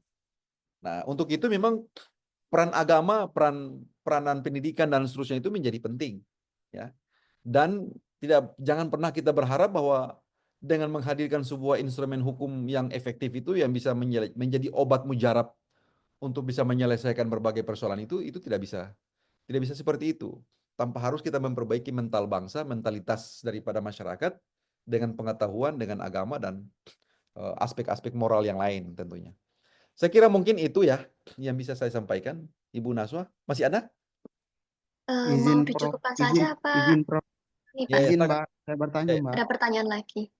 Iya Mbak, izin Prof, saya ingin mengulang kembali yang Prof bilang tadi bahwa tentang pemulihan keuangan negara, Prof. Iya. Kasus begini, Prof.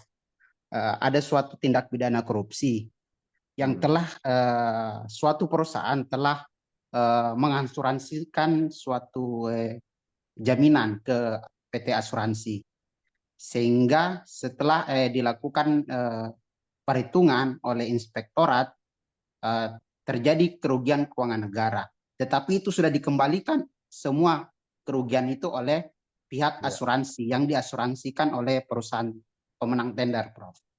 Sehingga saya melihat di situ tidak ada lagi kerugian keuangan negara, tetapi malah negara untung dari pengembalian itu dengan pekerjaan yang sudah dikerja oleh pihak pemenang tender tersebut, pihak perusahaan, Prof.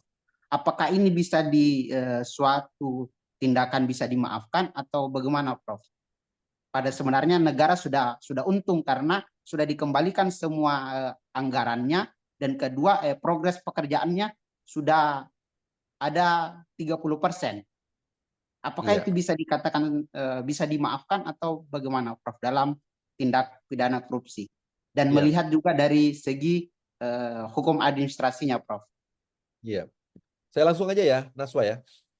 Iya, saya mengasumsikan pertanyaan yang disampaikan Pak Ali Kamri ini katakanlah sudah melalui berbagai instrumen pemeriksaan auditor ya. Inspektorat, katakanlah seperti itu. Sudah melalui pemeriksaan inspektorat, seluruh dokumen, kemudian seluruh pemeriksaan fisik, fakta-fakta di lapangan dan seterusnya sudah selesai. Secara hukum administrasi sebenarnya menurut saya itu sudah harus dianggap selesai, dianggap clear gitu ya. Sehingga menjadi tidak efektif, menjadi tidak efisien jika negara dalam artian aparat penegak hukum mencoba untuk mencari dan menelusuri lebih jauh ya tentang katakanlah ada perbuatan melawan hukumnya dan seterusnya. Itu menjadi tidak efektif dan tidak menjadi efisien. Karena kenapa? Itu yang saya katakan tadi, mestinya basis pemeriksaan ini diorientasikan kepada apakah negara itu rugi ataukah negara itu diuntungkan. Kalau negara sudah direcovery, lalu negara sudah tidak mengalami kerugian atau potensi kerugian, maka sebenarnya harus clear. Tapi kalau mau aparat penegak hukum mau berpikir untuk mencari-cari kesalahan dalam konteks ada pelanggaran, ada kan korupsi itu kan harus dipahami ya. Korupsi dilakukan oleh setiap subjek hukum atau perbuatan memperkaya diri sendiri, orang lain, suatu korporasi, ya kan, yang dapat merugikan keuangan negara atau perekonomian negara. Lalu ada perbuatan melawan hukum. Maka orang bisa dipidana dengan itu.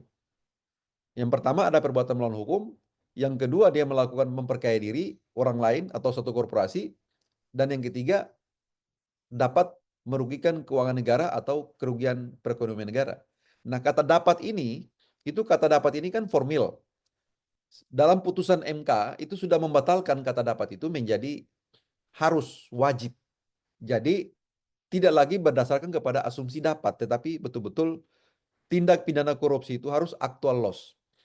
Tidak boleh potential loss, harus actual loss. Artinya kerugian keuangan negara harus pasti, jelas, dapat dihitung. Tidak boleh lagi kata dapat. Kalau kata dapat itu kan bisa ada, bisa enggak. Kata dapat itu sebenarnya deliknya delik formil, bukan delik material. Delik formil itu artinya sepanjang unsur-unsurnya, bestandel delik itu dipenuhi, maka orang bisa dipidana. Terlepas nanti terbukti atau tidak terbukti kerugian keuangan negara itu bukan urusan. Yang penting 1, 2, 3, 4, 5 unsur itu terpenuhi, maka orang bisa dipidana. Nah, akhirnya dulu pada tahun 2006 itu Mahkamah Konstitusi sudah membatalkan pasal itu sepanjang berkaitan dengan frasa dapat.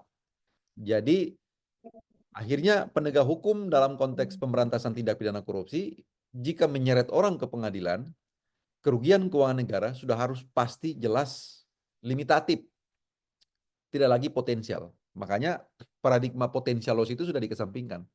Yang terjadi atau yang ada adalah mekanisme actual loss. Jadi betul-betul perbuatan itu, kerugian negara itu harus aktual, harus real.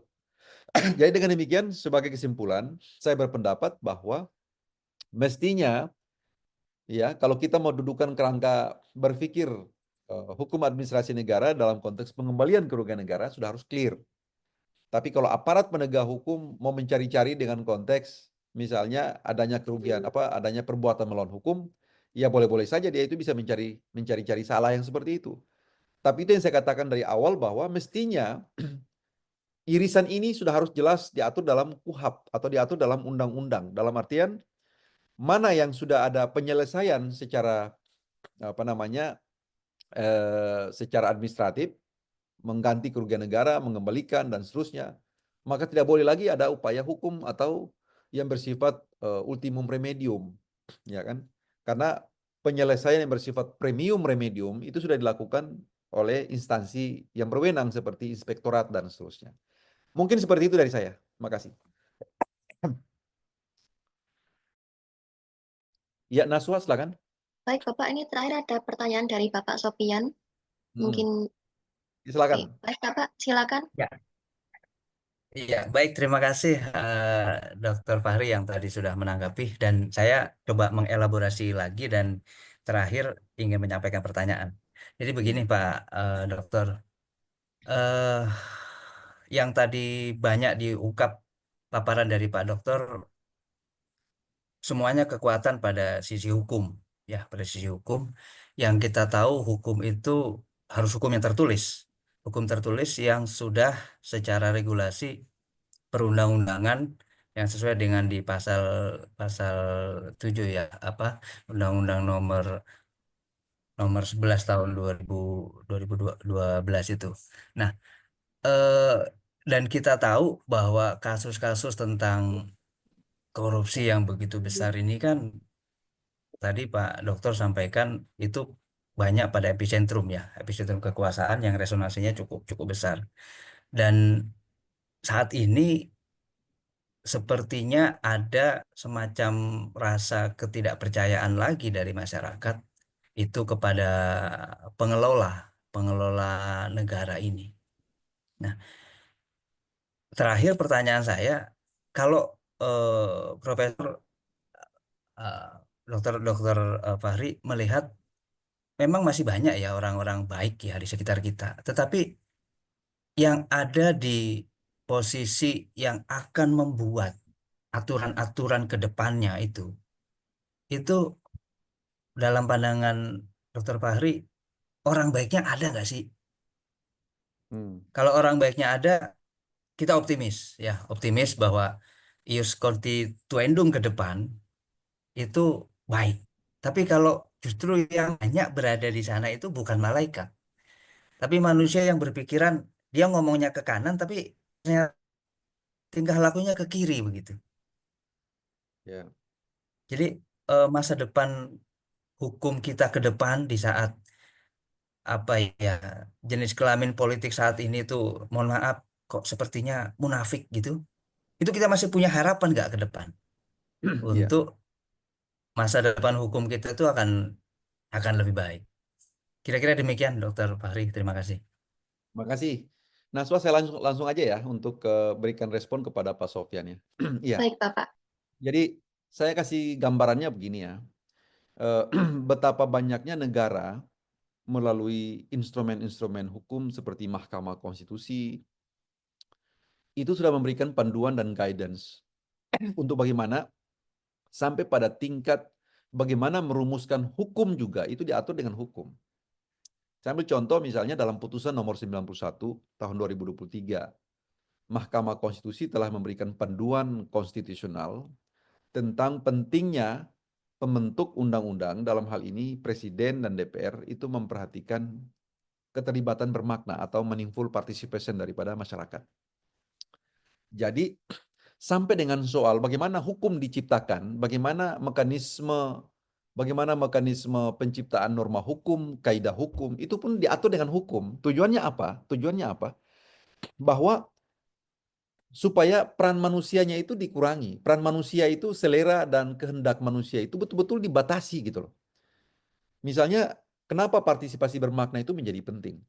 Kalau banyak orang yang terlibat dalam pembentukan undang-undang, maka jujur saja, selera, ya, pendapat, kehendak subjektif dari masing-masing orang yang berkuasa itu dikurangi. Setidak-tidaknya itu menjadi milik banyak orang. Misalnya undang-undang, katakanlah undang-undang tentang apa? Tentang pertambangan kayak, tentang ekonomi apa gitu. Itu dibahas dengan keterlibatan partisipasi publik. Partisipasi publik itu harus bermakna. Bermakna itu artinya ketika menghadirkan banyak orang dalam konsinyering, ya, dalam katakanlah RDP dan seterusnya, konsinyering, diskusi publik, FGD dan seterusnya. Itu jangan cuma hanya formalitas saja. Tapi publik itu punya hak untuk bertanya, punya hak untuk men-challenge, punya hak untuk mendapatkan jawaban, punya hak untuk mendapatkan respon, punya hak untuk memastikan bahwa aspirasinya itu sudah ditindaklanjuti atau belum. Tujuannya itu. Jadi betul-betul ruang untuk membuat hukum, ya, rule making law-nya itu betul-betul dipersempit dalam batas penalarannya adalah supaya peran-peran yang tadi, peran-peran orang-orang yang tidak benar, dalam artian orang-orang yang punya orientasi jelek untuk bagaimana membangun hukum itu dikurangi. Nah, ini bagian dari salah satu strategi untuk bagaimana norma hukum dihadirkan dan mengurangi peran-peran personal daripada orang-orang yang mengejar atau orientasinya kekuasaan saja, atau menciptakan hukum untuk kepentingan oligarkis atau kepentingan kekuasaan belaka gitu. Itu sampai dengan tingkat itu. Yang kedua, Undang-Undang Nomor 11 2012 tentang pembentukan peraturan perundang-undangan yang sudah dirubah kedua kalinya, terakhir dengan 13 2022 tentang pembentukan peraturan perundang-undangan, itu mengisyaratkan dan mewajibkan bahwa setiap hukum, setiap pembentukan undang-undang disertakan dengan naskah akademik, disertakan dengan naskah penelitian, disertakan dengan naskah urgensi, dan seterusnya, dan seterusnya. Tujuannya apa? Agar orang-orang yang terlibat dalam pembentukan hukum itu terpandu secara ilmiah, terpandu secara objektif, tidak boleh lagi ada pasal-pasal transaksional, tidak boleh lagi ada pasal-pasal yang berdasarkan pesanan, tidak boleh ada kayak seperti dulu itu ada pasal tembakau dan segala macam karena dipesankan oleh korporasi dan seterusnya dan seterusnya. Nah, hukum itu diciptakan sedemikian rupa sampai seperti itu. Jadi maksud saya begini, memang pada akhirnya terpulang juga kepada peran manusia yang tentunya juga tidak bisa kita jaminkan 1000% bahwa dia pasti orientasinya untuk kebaikan, orientasinya untuk kepentingan publik, orientasinya untuk perbaikan maslahat, ya, orang banyak dan seterusnya. Tapi setidak-tidaknya peran teknokratis daripada pembentukan undang-undang itu sudah didudukan secara hukum. Tujuannya itu tadi untuk mengurangi peran-peran akrobatik yang sifatnya untuk mau berorientasi pada kekuasaan saja. Kan dalam membentuk undang-undang ini kan setidaknya ada 4 tahapan penting, yaitu tahapan teknokratis, melibatkan ahli perancang peraturan perundang-undangan, membutuhkan penanganan dalam artian penelitian dan seterusnya tentang undang-undang apa yang mau dihasilkan itu peran teknokratis. Yang kedua adalah peran ideologis. Peran ideologis itu artinya apa? Undang-undang itu harus dibangun di atas fondasi kebangsaan kita. Harus sejalan dengan nilai-nilai Pancasila, sejalan dengan nilai-nilai fundamental yang diatur dalam konstitusi kita. Yang ketiga adalah peran yang bersifat politis. Ada aspirasi partai politik, ada aspirasi masyarakat dan seterusnya dan seterusnya. Ya. Kemudian ada peran filosofis. Undang-undang itu dihadirkan itu masuk akal nggak? Dibutuhkan nggak oleh rakyat? Dibutuhkan nggak oleh publik? Ya kan? Bisa dipastikan untuk menciptakan tatanan masyarakat yang baik nggak? Ketika undang-undang dihadirkan ini outputnya benar nggak? Untuk mengatasi masalah yang ada di masyarakat nggak? Bisa menjadi satu solusi sosial terhadap persoalan-persoalan problematika kebangsaan kita nggak? Kan begitu kira-kira. Jangan undang-undang cuma dihadirkan dalam rangka untuk memastikan kepentingan kaum elitis atau kepentingan kalangan oligarkis dan seterusnya. Bukan begitu. Tapi undang-undang itu betul-betul berdimensi publik. Dihadirkan itu untuk kepentingan apa? Kepentingan orang banyak. Gitu. Tidak boleh lagi ada pasal-pasal yang sifatnya transaksional. Tidak boleh lagi ada ayat kalimat bahasa daripada hukum itu, bahasa daripada undang-undang itu yang tujuannya untuk menjustifikasi kekuasaan belaka. Kan begitu. Nah, itu semua maksud saya terlepas dari peran manusia dalam artian ada kekuasaan pemerintah, ada kekuasaan DPR yang nanti sebagai the last resort ya terhadap satu rancangan peraturan perundang-undangan itu sebagai pelabuhan terakhir untuk mensahkan undang-undang itu, tetapi setidak-tidaknya dari sisi panduan, dari sisi kaidah, dari sisi upaya untuk bagaimana membangun sebuah tatanan norma dalam undang-undang itu sudah dinormakan dengan standar-standar baku. Dengan standar-standar yang sudah jelas. MK mengatakan kalau undang-undang dibuat dengan tidak memperhatikan aspirasi publik, undang-undang dibuat dengan tidak memperhatikan kaidah meaningful participation, maka undang-undang itu dianggap cacat formil. Itu jadi berbagai upaya-upaya untuk bagaimana menghadirkan itu sudah dilakukan. Walaupun yang saya katakan tadi, hasil akhirnya adalah kembali lagi kepada manusia untuk mensahkan undang-undang itu, tapi setidak-tidaknya bagian besar daripada perjalanan pembentukan law making rules ini itu sudah diletakkan di atas fondasi konstitusional yang benar. Gitu. Jadi memang supaya apa? Jangan kita juga terlampau pesimistis dalam melihat soal-soal ini, tapi juga jangan terlalu kita punya ekspektasi yang terlalu tinggi dalam rangka untuk memastikan semua harus bersifat sempurna, tapi tugas kita adalah selalu dan senantiasa berikhtiar untuk menghadirkan yang terbaik untuk bangsa dan negara, termasuk dalam soal bagaimana menghadirkan hukum yang kira-kira adil, hukum yang benar, dan berorientasi pada kepentingan nasional. Saya kira begitu ya, Ibu Naswah. Makasih banyak atas segala atensi dan perhatiannya. Mungkin sudah masuk asar di waktu Jakarta, sudah 3:30 nih. Ya, terima kasih atas partisipasinya. Mohon maaf atas segala kekurangannya. Mungkin hari ini belum terlalu maksimal kita berdiskusi. Mungkin ke depan Pak Aditya Wiratama mungkin bisa menghadirkan lagi ya, menu-menu diskusi yang jauh lebih segar ya, tema-tema yang jauh lebih prospektif gitu untuk kita bisa berdiskusi dalam nuansa dan forum-forum ilmu seperti ini. Semoga saja ada manfaatnya. Barakallahu fikum. Billahi taufiq wal hidayah. Wassalamualaikum warahmatullahi wabarakatuh. Waalaikumsalam Assalamualaikum warahmatullahi wabarakatuh. Baik, terima kasih Bapak atas sesi diskusi pada hari ini. Semoga dapat menjadi insight baru bagi para peserta yang telah menyempatkan untuk hadir dan berdialog untuk Bapak. Sebelumnya, apakah ada sepatah dua patah Bapak buat Palu Hukum sendiri? Iya. Sebelum ditutup. Ya, makasih. Ya, saya kira di tengah hiruk-pikuk kebangsaan kita yang ada saat ini, memang pemerintah membutuhkan banyak nutrisi ya. Nutrisi dalam soal-soal apa? Dalam soal-soal diskusi, dalam soal-soal pikiran. Jadi saya kira memang kita harus mampu mentradisikan, ya, mampu mentransformasikan pikiran-pikiran kita melalui forum-forum ilmu, melalui diskusi-diskusi kecil seperti ini, tetapi tentunya punya manfaat yang cukup besar, apalagi di tengah, carut-marut urusan kebangsaan saat ini. Saya kira hadirnya Palu Hukum dalam memberikan formula diskusi sekaligus sharing pendapat yang demikian ini menjadi sangat bermanfaat tentunya. dan saya kira memang perlu dikembangkan lagi ya. Mungkin minimal ke depan ini 1 bulan sekali lah kira-kira seperti itu. Jangan terlalu lama absen, jangan terlalu lama memberikan spasi yang terlalu jauh, karena perkembangan ketatanegaraan sangat cepat, bergerak sangat cepat ya, sangat dinamis. Sehingga memang membutuhkan respon publik juga yang cukup cepat gitu. Kalau kita tidak mengikuti secara cermat perkembangan ketatanegaraan dan politik yang ada saat ini yang cukup dinamis ini, maka kita ketinggalan kereta. Nah, saat ini juga mungkin pemerintah juga sangat masih konsen juga untuk membuat beberapa rancangan peraturan perundang-undangan yang saat ini mungkin menjadi perhatian juga adalah undang-undang tentang TNI yang saat ini sedang dibahas di komisi terkait yang ada di DPR RI. Saya kira juga butuh masukan-masukan, butuh pandangan-pandangan sekaligus respon publik yang memadai terkait dengan itu.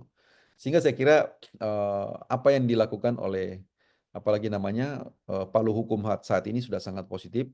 Cuman barangkali frekuensinya, kalau boleh saya sarankan, frekuensi pertemuan dan diskusi seperti ini perlu diintensifkan lagi. Kemudian barangkali tema-tema penting yang cukup strategis, yang kontemporer saat ini itu perlu juga di-highlight gitu ya, agar bisa dihadirkan menjadi menu diskusi yang cukup menyegarkan bagi seluruh peserta. Saya kira mungkin itu dari saya. Harapan saya semoga ini menjadi satu tradisi intelektual yang perlu kita pelihara agar ke depan bisa lebih kontributif untuk kemajuan bangsa dan negara ke depan. Terima kasih dari saya. Terima kasih Bapak. Sebelum itu ada sesi foto bersama Bapak. Untuk itu seluruh peserta diharapkan bisa on cam terlebih dahulu. Untuk yang belum on cam silakan on cam.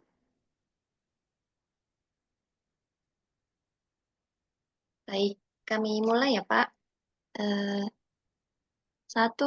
2, 3. Untuk slide berikutnya. 1, 2, 3. Sudah Bapak. Oke. Ya, terima kasih banyak Bapak atas diskusi Baik, pada makasih siang hari banyak. ini.